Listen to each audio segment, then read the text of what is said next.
சிலுவையின் ஒளியிலே ஆண்டவருடைய வார்த்தையை தொடர்ந்தும் கரிசனையோடும் பாரத்தோடும் கேட்டுக்கொண்டிருக்கிற உங்களுக்கு மறுபடியும் என்னுடைய வாழ்த்துதல்களையும் பாராட்டுதல்களையும் தெரிவிக்கின்றேன்.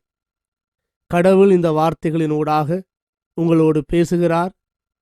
சிலுவை உங்களுக்கு புதிய சிந்தனைகளையும் நம்பிக்கைகளையும் தந்து உங்கள் ஆத்மாவுக்கு ஆறுதலையும் விடுதலையையும் தருகின்றது என்பதை கடவுளுக்குள்ளே நம்புகின்றேன்.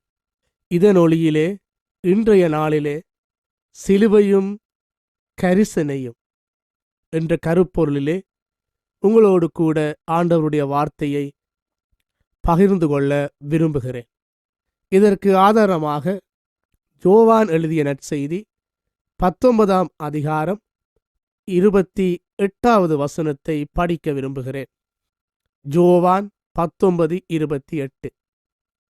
இதன் ஒளியிலே ஆண்டவராகிய இயேசு கிறிஸ்து தாகமாய் இருக்கிறேன் என கூறினார். தாகமாய் இருக்கிறேன் என்பது ஆண்டவர் இயேசு கிறிஸ்து சிலுவையிலிருந்து கூறிய இன்னும் ஒரு வார்த்தை. பொதுவாக திருச்சபைகளிலே லெந்து நாட்களிலே, சிறப்பாக பெரியவள்ளி தினத்திலே இதனை ஆண்டவர் இயேசு 5வது வார்த்தையாக கூறினார் என திருச்சபை பாரம்பரியங்கள் கூறி நிற்கின்றது. இதன் ஒளியில் இந்த வார்த்தை, சிலுவையிலிருந்து மொழியப்பட்ட இந்த வார்த்தை கரிசனையை, சிறப்பாக மனிதர்கள் மீது இருக்க வேண்டிய கரிசனையை எங்களுக்கு எடுத்து காண்பிப்பதை இந்த வார்த்தையினூடாக நாங்கள் படித்தறியலாம். சிறப்பாக சிலுவையிலே ஒருவர் மரிக்கின்ற போது அவருக்கு தாகம் எடுப்பது இயற்கை. இதன் ஒளியிலே ஆண்டவர் இயேசு இதோ தாகமாயிருக்கிறேன் என்று அவர் கூறியிருக்கலாம். இந்த தாகத்தை பலரும் பலவிதத்திலே விளங்கப்படுத்தலாம். ஆனால் என்னை பொறுத்தவரையிலே இந்த தாகம் ஆண்டவர் இயேசுவுக்கு சமூகத்தின் மீது கொண்டிருந்த தாகத்தை நான் இந்த வார்த்தையினூடாக எண்ணி பார்க்க, சிந்திக்க உங்களை அழைக்கின்றேன். அதாவது சிறப்பாக சமூக மக்கள் அநேக துன்பங்களோடும் பாரங்களோடும் இருந்ததை ஆண்டவர் இயேசு தன்னுடைய பணிகளிலே கண்டிருக்கிறார். எனவேதான் அவர் இதோ வருத்தப்பட்டு பாரம் சுமப்பவர்களே எல்லோரும் என்னுடைய வாருங்கள், நான் உங்களுக்கு இளைப்பாறுதல் தருவேன் என்று கூறினார். இதனை மத்தேயு 11:28 படித்தருகிறோம். அவர் மக்களை பார்த்தபோது இதோ மக்கள் மேய்ப்பர்கள் இல்லாத மந்தைகளைப் போல இருப்பதை அவர் கண்டு அவர்கள் மீது நான் பரிதபிக்கிறேன் என்று கூறியிருக்கிறார். இவைகளெல்லாம் எதை எடுத்து காண்பிக்கின்றது என்றால், ஆண்டவர் இயேசுவுக்கு மனிதர்கள் மீதிருந்த கரிசனை. எனவே சிலுவை மக்கள் மீது கரிசனை கொண்டு வாழுமாறு எங்களை அழைக்கின்றது. வெறுமனே நாங்கள் எங்களுக்கென்று வாழாமல் மற்றவர்களுக்கென்று வாழ நாங்கள் அழைக்கப்படுகின்றோம். இவ்வாறு வாழுகின்ற போதுதான் ஆண்டவர் இயேசுவின் தாகம் தீர்க்கப்படுகின்றது. இதனைத்தான் நாங்கள் மத்தேயு 25ஆம் அதிகாரம் 36ஆம் வசனம் முதல் படித்து பார்க்கின்ற போது ஆண்டவர் சொல்லுகிறார், இதோ நான் பசியாயிருந்தேன், எனக்கு நீங்கள் ஆகாரம் தந்தீர்கள்.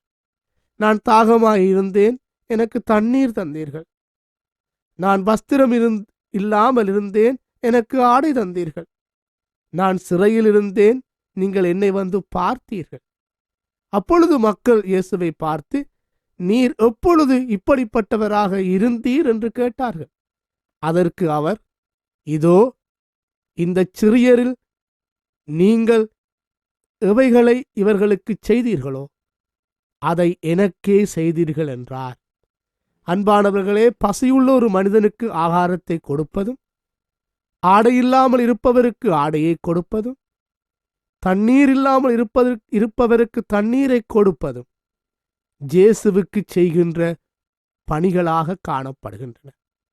எனவே நாங்கள் இந்த பூ உலகிலே யாருடைய தாகத்தை தீர்க்கின்றோமோ, யாருடைய பசிகளை போக்கின்றோமோ, யாருக்கு நாங்கள் ஆடைகளை கொடுக்கின்றோமோ, அப்பொழுதெல்லாம் ஆண்டவர் இயேசுவின் தாகம் தீர்க்கப்படுகின்றது. அவர்கள் தாகத்தோடு வாழ்வார்களே ஆகில் ஆண்டவர் இயேசுவும் தாகத்தோடே இருக்கிறார். இதனைத்தான் இந்த வார்த்தை எங்களுக்கு காண்பிக்கின்றது.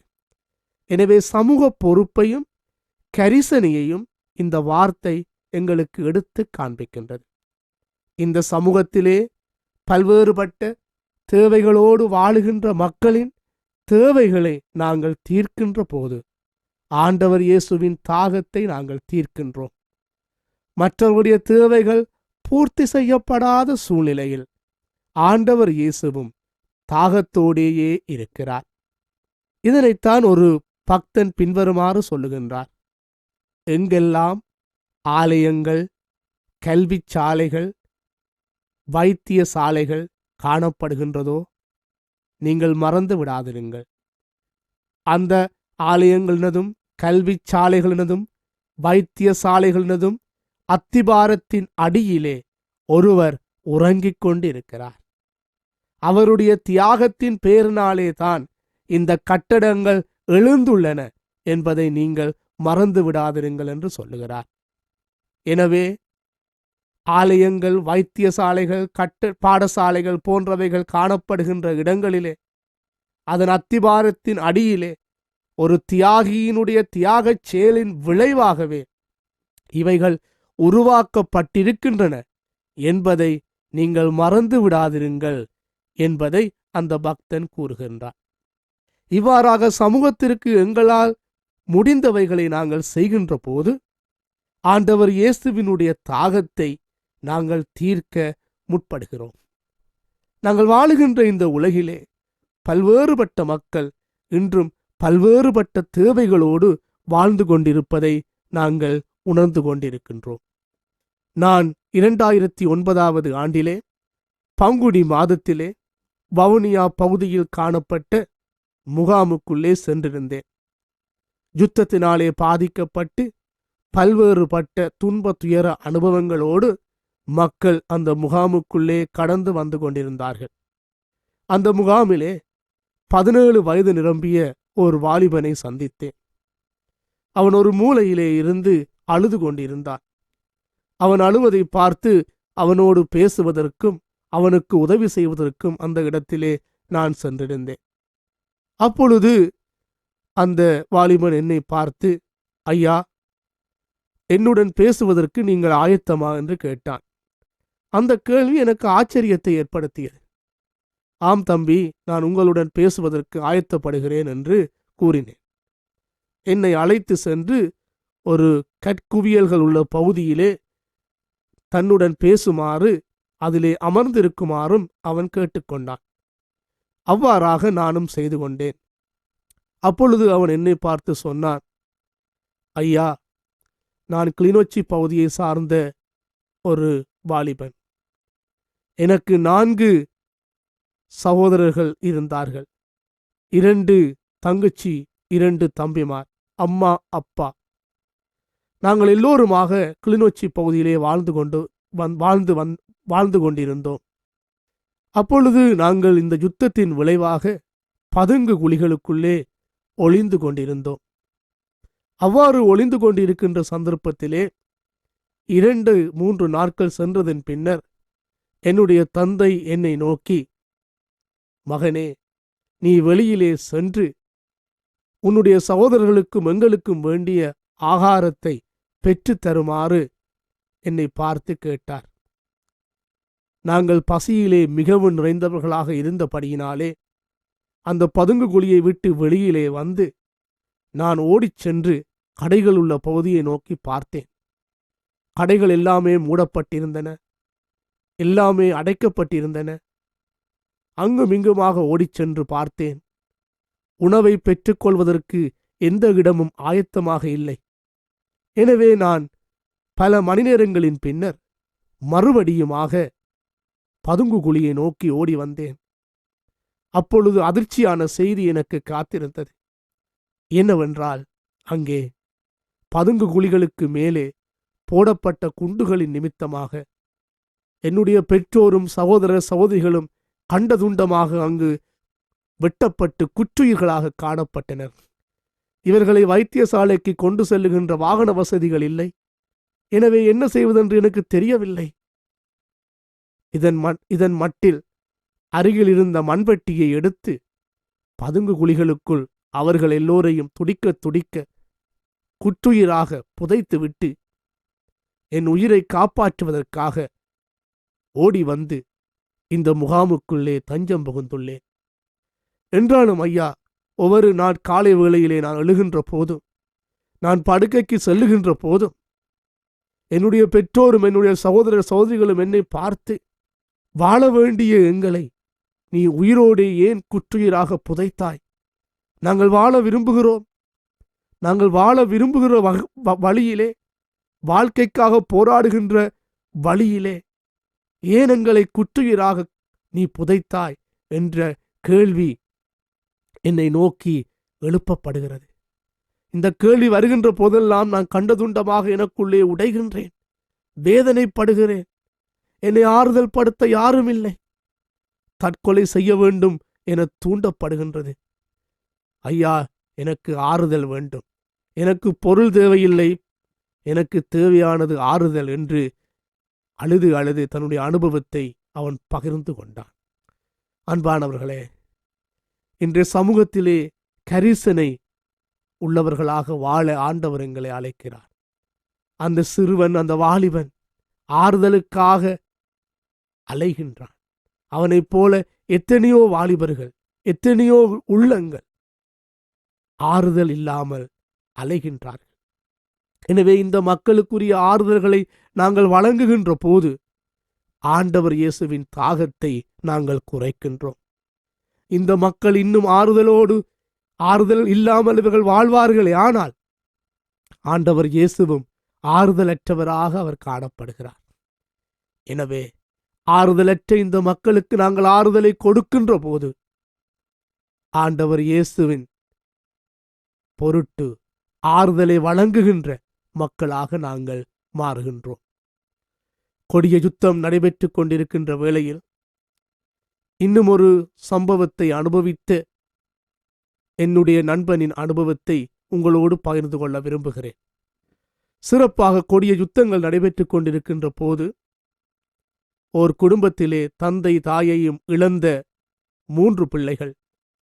மூத்தவருக்கு 10 வயது, இரண்டாவது சகோதரன் 8 வயது, மூன்றாவது சகோதரனுக்கு 6 வயது.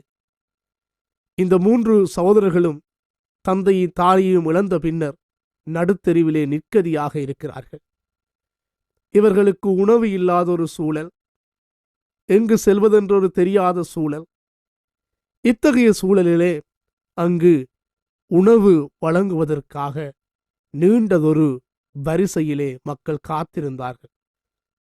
எனவே 10 வயது நிரம்பிய இந்த சிறுவன் நீண்ட வரிசையிலே பல மணி நேரம் காத்து நின்ற பின்னர் ஒரு டம்ளரிலே இவனுக்கு கஞ்சி கிடைக்கின்றது. இந்த கஞ்சியை பெற்றவன் ஓடிச் சென்று தன்னுடைய பசியோடு இருக்கின்ற 6 வயது நிரம்பிய சகோதரனுக்கு அந்த கஞ்சியை கொடுத்துவிட்டு மறுபடியும் வரிசையிலே வந்து பல மணி நேரங்கள் நிற்கின்றான். நின்றதன் பின்னர் இவனுக்கு 2ஆம் முறை கஞ்சி கொடுக்கப்படுகிறது. அந்த கஞ்சியை இவன் வாங்கி ஓடிச் சென்று 8 வயது நிரம்பிய தன்னுடைய 2வது சகோதரனுக்கு அதை கொடுக்கிறான். கொடுத்துவிட்டு மறுபடியுமாக அவன் வரிசையிலே வந்து நிற்கிறான். நிற்கின்ற வேளையிலே பல மணி நேரங்கள் நின்ற பின்னர் கஞ்சி அவனுக்கு கிடைக்கவில்லை. கஞ்சியை வார்த்துக் கொண்டிருந்த அந்த சகோதரன் பார்த்து சொல்லுகிறார், கஞ்சி முடிவடைந்து விட்டது. இந்த வார்த்தையை கேட்டுக்கொண்டிருந்த இந்த சிறுவனுடைய உள்ளம் உடைகின்றது. அழ ஆரம்பிக்கிறான், வேதனைப்படுகின்றான்.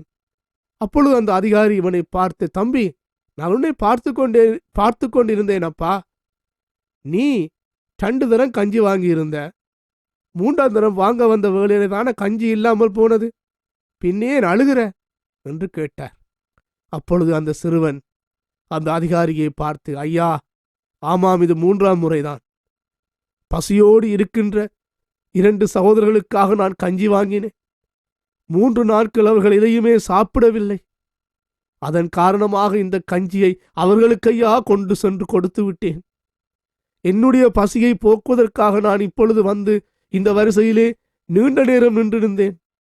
ஆனால் என்னுடைய பசியை போக்குவதற்கோ இப்பொழுது கஞ்சி இல்லை என்று கேள்விப்பட்ட போது வேதனைப்படுகிறேன் என்று அழ ஆரம்பித்தான்.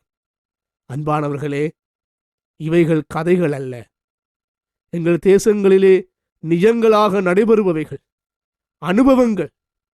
நாளொரு வண்ணமும் பொழுதொரு மேனியுமாக கண்ணீரோடும் கவலையோடும் தங்கள் வாழ்க்கையை கழித்து கொண்டிருக்கின்ற மக்களின் சொந்த அனுபவங்கள் இவைகள்.